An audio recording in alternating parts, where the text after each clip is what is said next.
Hi hello friends. Modi ಸರ್ಕಾರ ಇಡೀ ಭಾರತ ದೇಶದಲ್ಲೇ E20 ಪೆಟ್ರೋಲ್ ರೋಲ್ಔಟ್ ಮಾಡಿದೆ. ಈ ಪೆಟ್ರೋಲ್ನಲ್ಲಿ 80% ಪೆಟ್ರೋಲ್ ಇದ್ದು 20% ಎಥನಾಲ್ ಆಗಿದೆ. ಆದರೆ ಸಮಸ್ಯೆಯ ವಿಷಯವೇನೆಂದರೆ ಜನರು ತಮ್ಮ ಟೂ ವೀಲರ್ಗಳಲ್ಲಿ, ಫೋರ್ ವೀಲರ್ಗಳಲ್ಲಿ E20 ಪೆಟ್ರೋಲ್ ಬಿಟ್ಟರೆ ಸೆಕೆಂಡ್ ಆಪ್ಷನ್ ನಮ್ಮ ಸರ್ಕಾರ ನೀಡಿಲ್ಲ. ಇದರಿಗಿಂತ ದೊಡ್ಡ ಸಮಸ್ಯೆ ಏನೆಂದರೆ ಇದರಿಂದ ಲಾಭ ಆಗ್ತಿರೋದು ಯಾರಿಗೆ? ನಮ್ಮ ಸರ್ಕಾರದಲ್ಲಿ ಕುಳಿತುಕೊಂಡಿರುವಂಥ ಪವರ್ಫುಲ್ ಯೂನಿಯನ್ ಮಿನಿಸ್ಟರ್ ಆದಂಥ ನಿತಿನ್ ಗಡ್ಕರಿಯ ಇಬ್ಬರು ಮಕ್ಕಳು ಎಥನಾಲ್ ಶುಗರ್ ಫ್ಯಾಕ್ಟರಿಯ ಮಾಲೀಕರಾಗಿದ್ದು, ಮತ್ತೊಂದು ಕಡೆ ನಷ್ಟ ಆಗ್ತಿರೋದು ಸಾಮಾನ್ಯ ಜನರಿಗೆ. ಇದೇ ಕಾರಣ ಸೋಷಿಯಲ್ ಮೀಡಿಯಾಗಳಲ್ಲಿ ಇದನ್ನು ವಂಚನೆ ಎಂದು ಪರಿಗಣಿಸಲಾಗುತ್ತಿದೆ. ಬರ್ರಿ ಎಲ್ಲರೂ ತಿಳಿದುಕೊಳ್ಳೋಣ E20 ಪೆಟ್ರೋಲ್ನ ಪೂರ್ತಿ ಕತೆ ಇವತ್ತಿನ ಈ ವಿಡಿಯೋದಲ್ಲಿ. ಮೊದಲು ತಿಳ್ಕೊಳ್ಳೋಣ, ಎಥನಾಲ್ನ ಪೆಟ್ರೋಲ್ದಲ್ಲಿ ಮಿಕ್ಸ್ ಮಾಡುವ ಕಾರಣ ಏನು?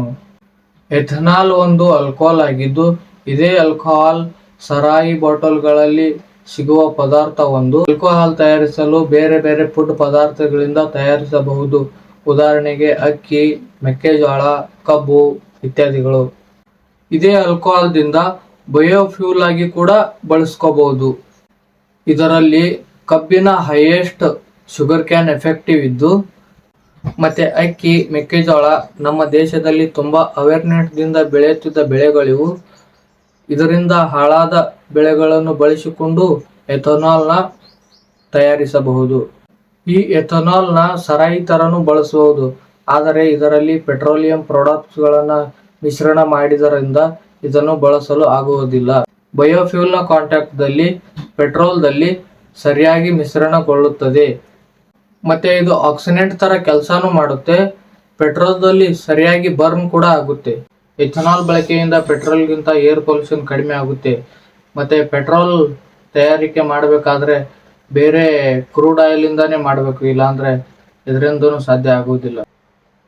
ಸಾಮಾನ್ಯವಾಗಿ ಕ್ರೂಡ್ ಆಯಿಲ್ ಸಲಂದು ಲಕ್ಷಾಂತರ ಕೋಟ್ಯಾಂತರ ಗಟ್ಟಲೆ ಹಣ ಖರ್ಚಾಗುತ್ತೆ. ಎಲ್ಲ ದೇಶಗಳು ಕ್ರೂಡ್ ಆಯಿಲ್ನ ಬೇರೆ ದೇಶದಿಂದನೇ ಇಂಪೋರ್ಟ್ ಮಾಡ್ಕೋತಾವು.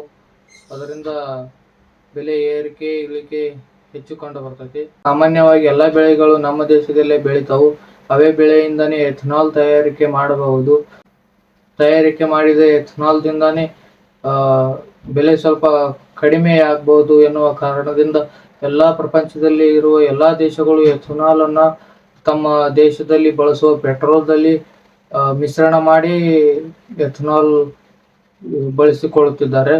ಭಾರತದಲ್ಲಿ ಜನವರಿ 2003ರಲ್ಲೇ ಎಥನಾಲ್ ಮಿಶ್ರಣ ಚಾಲೂ ಮಾಡಿ ಅವಾಗ್ಲಿದ್ದಾನೆ ಎಥನಾಲ್ ಇರುವ ಪೆಟ್ರೋಲ್ ಮಾರಾಟ ಆಗ್ತಾ ಇತ್ತು. ಸುಮಾರು 22 ವರ್ಷಗಳ ಕಾಲ ಹಿಂದೆ ಎಥನಾಲ್ ಮಿಶ್ರಣ ಮಾಡುವ ಟಾರ್ಗೆಟ್ ಬರೀ 5% ಇತ್ತು. ಪ್ರಾರಂಭದಲ್ಲಿ ನಿಧಾನವಾಗಿ ಪ್ರೊಸೆಸ್ ನಡೀತಾ 2014 ತನಕ 1.5% ಇತ್ತು. 2014ರಲ್ಲಿ ಬಿಜೆಪಿ ಸರ್ಕಾರ ಬಂದ ಮೇಲೆ ಒಂದೇ ತಿಂಗಳಲ್ಲಿ 5% ಎಥನಾಲ್ ಇದ್ದದ್ದು 10%ಗೆ ಮಾಡಲಾಯಿತು. 2018ರಲ್ಲಿ ನಮ್ಮ ಭಾರತ ಸರ್ಕಾರ ಹೊಸ ಟಾರ್ಗೆಟ್ ಅನ್ನ ಸೆಟ್ ಮಾಡ್ತು.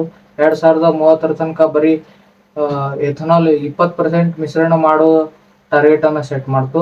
ಈ ಟಾರ್ಗೆಟ್ ಅನ್ನ ಕ್ಯಾನ್ಸಲ್ ಮಾಡಿ 2025 ಮಾರ್ಚ್ರಲ್ಲೇ E20 ಪೆಟ್ರೋಲ್ ಅನ್ನ ರೋಲ್ಔಟ್ ಮಾಡಲಾಯಿತು. E20 ಪೆಟ್ರೋಲ್ ಯಾವಾಗ ರೋಲ್ಔಟ್ ಆಯ್ತು ಅವಾಗಿಂದ ನಮ್ಮ ಭಾರತ ಜನತೆ ಎಲ್ಲ ಭಾಗದಲ್ಲೂ E20 ಪೆಟ್ರೋಲ್ ಬಳಸಿದ ಎಲ್ಲಾ ಜನಗಳು ಆಕ್ರೋಧ ವ್ಯಕ್ತಪಡಿಸಕತ್ರು. ಸಾಮಾನ್ಯವಾಗಿ ಈ ತರ ಯಾರಿಗೂ ಇಷ್ಟ ಆಗೋದಿಲ್ಲ. ಜಾಸ್ತಿ ಬೆಲೆ ಕೊಟ್ಟು ಕಡಿಮೆ ವ್ಯಾಲ್ಯೂ ಇರುವಂತ ಪೆಟ್ರೋಲ್ ತಗೊಂಡು ಅದನ್ನ ಗಾಡಿಗಳಲ್ಲಿ ಬೆಳೆಸಿ ತಮ್ಮ ಗಾಡಿಯ ಪಾರ್ಟ್ಸ್ ಗಳನ್ನು ಹಾಳು ಮಾಡಿಕೊಂಡು ತುಂಬಾ ಜನ ಇದನ್ನ ಆಕ್ರೋಶ ವ್ಯಕ್ತಪಡಿಸ್ತಾ ಇದ್ದಾರೆ. ಇದ್ರ ಬಗ್ಗೆ ನಮ್ಮ ಭಾರತ ಸರ್ಕಾರವು ಒಂದು ಸ್ಟೇಟ್ಮೆಂಟ್ ಕೊಡ್ತು. ಏನಂದ್ರೆ E20 ಪೆಟ್ರೋಲ್ನ ನಾವು ಎಕ್ಸ್ಪೆರಿಮೆಂಟ್ ಮಾಡಾಕತ್ತೀವಿ.